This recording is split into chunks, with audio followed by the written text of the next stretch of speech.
Everyone, welcome back to my YouTube channel. তো আবারও বেশ অনেক দিন পর তোমাদের সাথে একটা ফুল বড় ব্লগ শেয়ার করতে চলেছি। তো ভিডিওটা বেশ কিছু মাস আগের ভিডিও, কিন্তু ভিডিওটা মাঝে এডিট করার জন্য ছাড়াই হয়নি, তোমাদের সাথে শেয়ার করেই ওঠা হয়নি। তো ফাইনালি আজকে তোমাদের সাথে ভিডিওটা শেয়ার করছি। তো এখানে এই যে আমি ছিলাম মাসি বাড়ি, এসেছিলাম কলকাতাতে। তো এখানে সকাল সকাল উঠে পড়েছি, আর এরপর চলে এসেছিলাম একটু ছাদে, কারণ সেদিনের ওয়েদারটা দেখো ভীষণই ভালো ছিল। তো ছাদে এসে তো আকাশটা দেখো এত দারুণ ছিল না, তোমরা দেখলেই বুঝতে পারবে।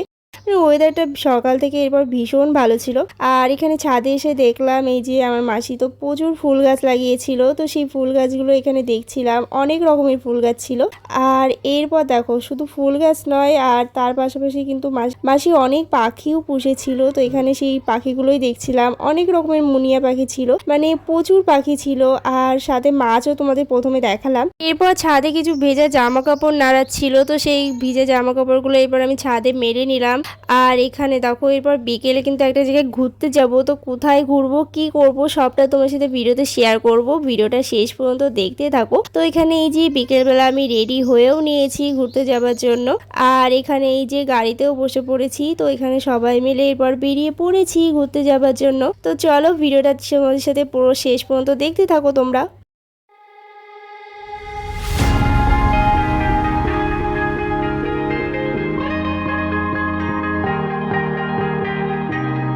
এখানে দেখো এই যে আমার পুচকুটা, তো আমি ভিডিও করছিলাম দেখে ও তো ক্যামেরার দিকে একভাবেই তাকিয়ে আছে এখানে।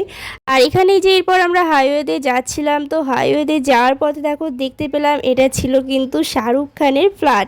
তো ফ্ল্যাটটা কিন্তু দূর থেকে দেখতেও বেশ ভালো লাগছিল, কারণ দেখো দুটো ফ্ল্যাটের মাঝে একসাথে জোড়া লাগানো। তো ওইখানটায় কিন্তু সুইমিং পুল টাইপের আছে, আমি যেটা শুনেছি আমি সেটাই তোমাদেরকে বললাম। তো এরপর দেখো যাওয়ার পথে কিন্তু হালকা ঝিরঝিরে বৃষ্টিও শুরু হয়ে গেছিলো। তো আমরা একটু কনফিউজও হয়ে গেছিলাম যে ভালোভাবে ঘুরতে পারবো কিনা, কিন্তু নামার পরে তো ওয়েদারটা ভীষণই ভালো হয়ে গেছিলো। আর হালকা ঝিরঝিরে বৃষ্টি হওয়ার জন্য কিন্তু ওয়েদারটা বেশ ঠান্ডাও হয়ে গেছিলো, তার জন্য কিন্তু আমাদের ঘুরতে আরও বেশি সুবিধা হয়েছিল।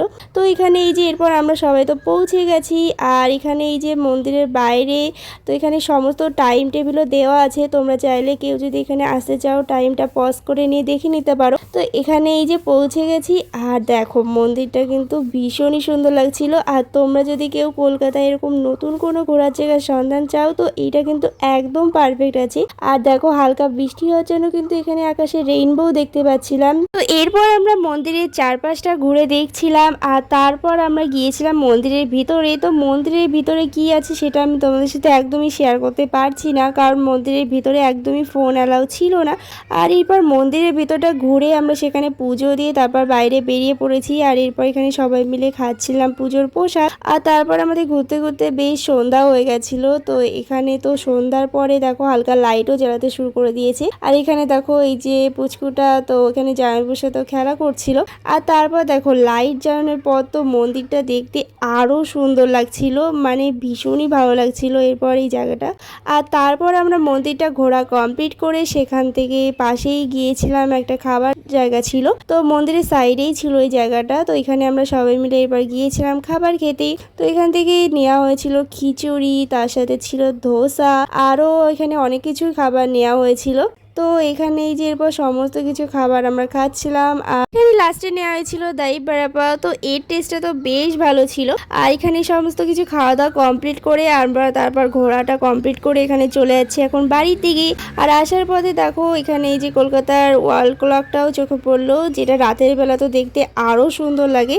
আজকের মতন ব্লগটা এখানে এন্ড করছি, দেখা হচ্ছে নেক্সট কোনো ব্লগে।